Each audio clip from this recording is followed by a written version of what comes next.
बहुत याद आता है। मेरा ख्याल है कोई कोई दरवाजे पे नॉक कर रहा है। मैं आपको बाद में फोन करती हूँ।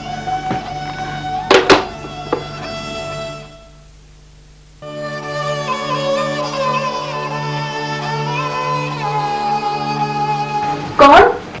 मैं खुर्रम।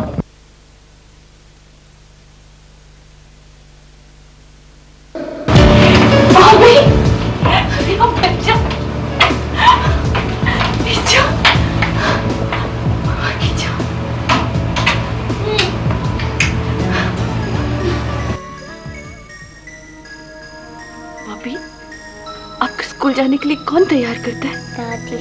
दादी तैयार करती है। और पापा उठाते हैं। पापा उठाते हैं। मम्मा की याद आती है। मम्मा अपने साथ घर चले ना। घर?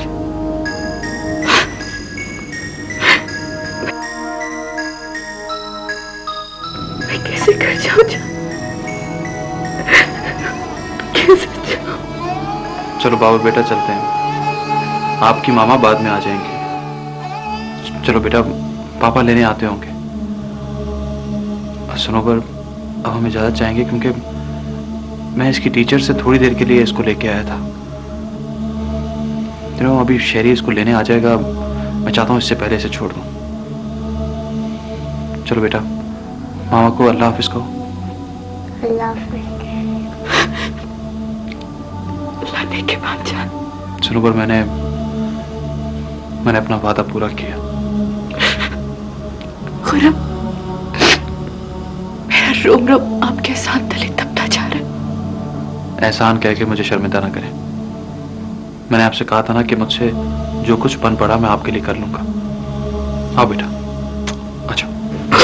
देखो, दादी को और पापा को तंग मत करना। प्रॉमिस।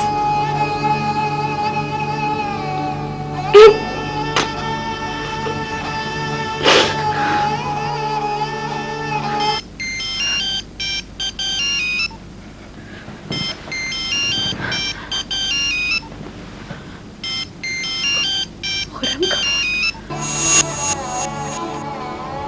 तो क्या कि मैं दिन में भी ख्वाब देखने लगी?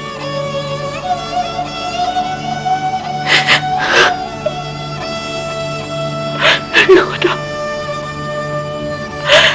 मुझ पे रहम कर दे।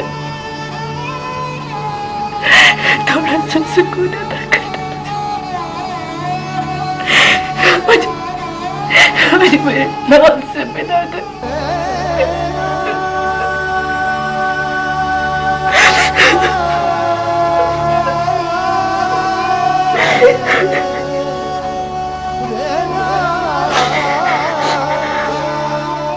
वकील साहब ने क्या जवाब दिया? वही केस स्टडी कर रहे हैं और अपिया को बचाने के लिए ना उनके पास गवाह है ना कोई सबूत है, वो कुछ नहीं कर सकते। तो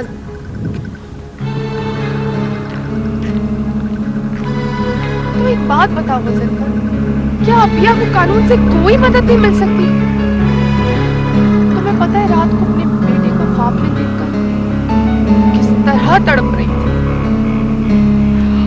उनको देखकर नहीं टीना, नहीं, प्लीज।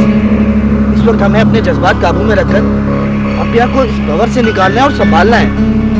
आइंदा इस बात का ख्याल रखना। यही तो कर रही हूँ मैं गजनफर, यही तो कर रही हूँ। मेरा ख्याल है चले, मुझे ड्रॉप करके तुम अपिया के पास चले। हाँ, इसी बहाने मम्मी से भी मिल लूंगी।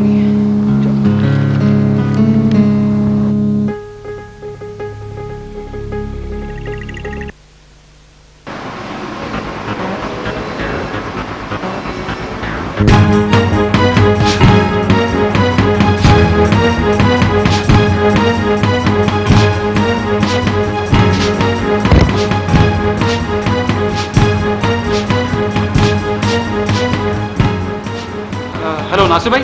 क्या बात है खुर्रम, इस कदर घबराए भी क्यों? नासिर भाई, सनोबर से मिलने का ये वक्त मुनासिब नहीं है। मैंने जमील को देखा, वो पार्किंग में खड़ा है कुछ लोगों के साथ। ओहो, ये क्या कह दिया तुमने?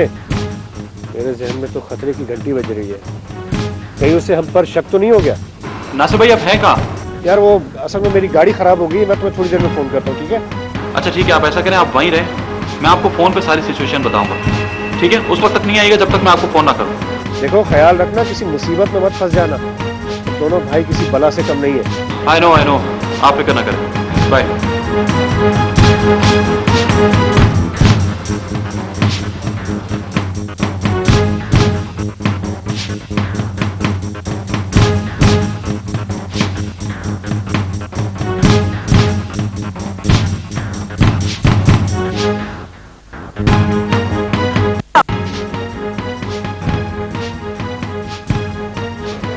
भट्ट साहब ने गलत होटल का पता बताकर खामखाई में दौड़ लगवा दी। आजकल महंगाई के जमाने में पेट्रोल और खून दोनों साथ साथ चलते हैं। खैर, अब मैं आजम साहब से भी कल ही मिलूंगा होटल में, और आप लोगों से भी वही मुलाकात होगी, ठीक है? चलें, लेट्स गो।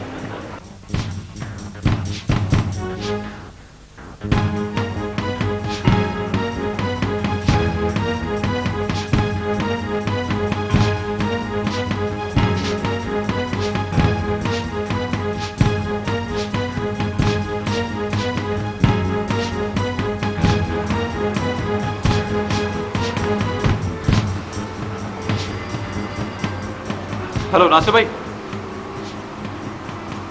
हाँ आप खतरा टल गया, आप आ जाएं।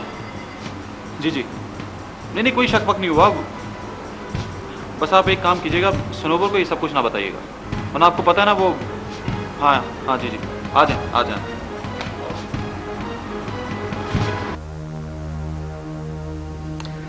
अब या रात को खाने के बाद टैबलेट जरूर ले लीजिएगा। हर वक्त सर में दर्द होना अच्छी बात नहीं है। मेरे साथ अब तक अच्छा हुआ ही क्या है? ओ प्लीज अपिया, आप ऐसी रोने धोने की बातें करती है ना तो मेरा दिल उदास हो जाता है। आई एम सॉरी गजनफर, इंसान वही देता है जो उसके पास होता है। और मेरे पास पता है क्या, एक जबरदस्त किस्म का शेर है देने के लिए। आपको तो वैसे भी शेर शायरी पसंद है ना? इरशाद खुरम भाई, हम दाद देने के लिए मुंतजर हैं। अर्ज किया है, तवीले गमे हयात से घबरा ना ए जिगर, ऐसी भी कोई शाम है जिसकी सहर ना हो। वाह, जबरदस्त खुरम भाई, जबरदस्त।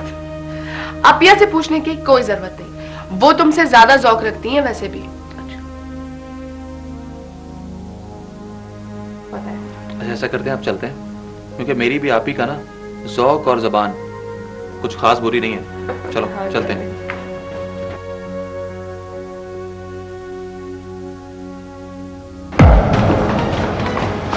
ये तो आप ही हैं। क्या कह रहे खुरम भाई, डरा क्यों रहे? मैं डरा नहीं रहा हूँ, ये जो आ रही है ये मेरी आप ही हैं, देखो ना। क्या होगा? खुरम भाई, आप छुप जाए, कोई भांडा ना फूट जाए। हम फंस ना जाए। घबराने की जरूरत नहीं है, आप ही हमें तो नहीं जानती ना, आप छुप जाए। Okay okay.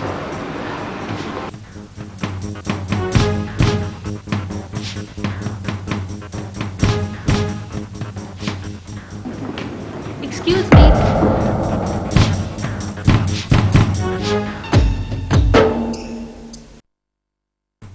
एक्सक्यूज मी, क्या आप लोग बता सकते हैं कि रिसेप्शन कहाँ है? मुझे एक ज़रूरी कॉल करनी है। अब कॉल इससे कर लेना। नहीं, आप मुझे रिसेप्शन बता देना। नहीं, आप इससे कॉल कर लीजिए। आप लोग इतना इंसिस्ट करती हैं तो वैसे आप मुझे रिसेप्शन बता देती तो मैं वहाँ से कर लेती। एक्चुअली रिसेप्शन बहुत दूर है, कहाँ आप घूम फिर कर जाएंगे, आप इसी से कॉल कर लो। पता नहीं क्या बातें कर रहे हैं, मरवाएंगे ये लोग। अब जा भी चुको।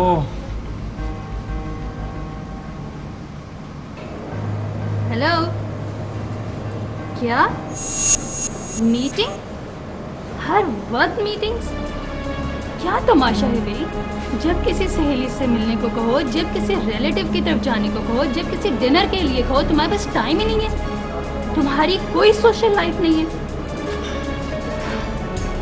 कौन सा नई बात है? हाँ बताओ बच्चे। और वैसे मेरे साथ तो हमेशा ऐसे हो। No thanks, bye bye. Thank you very much. अब उधर क्यों जाए, इस तरफ जाए ना। Okay bye thanks.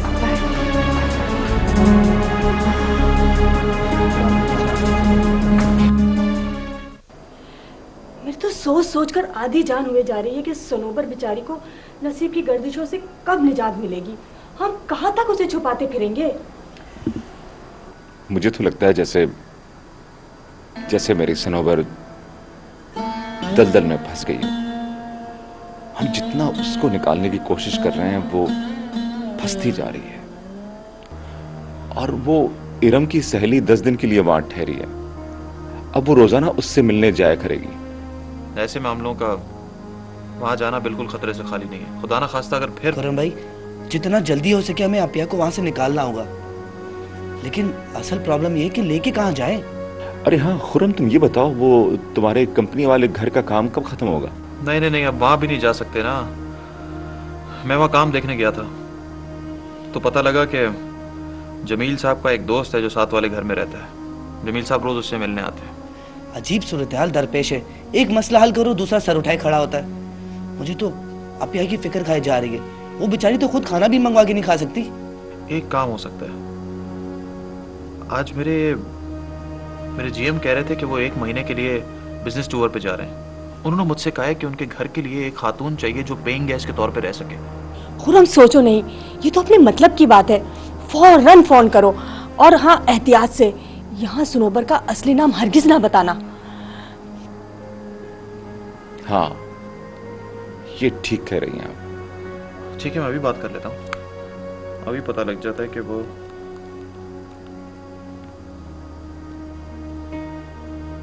हेलो जी सर, मैं खुर्रम बात कर रहा हूँ। सर आपने मुझसे कहा था कि वो आपको घर के लिए कोई खातून चाहिए जो पेइंग गेस्ट के तौर पे रह सके। जी सर, मेरे पास है, मैं एक खातून को जानता हूँ। वो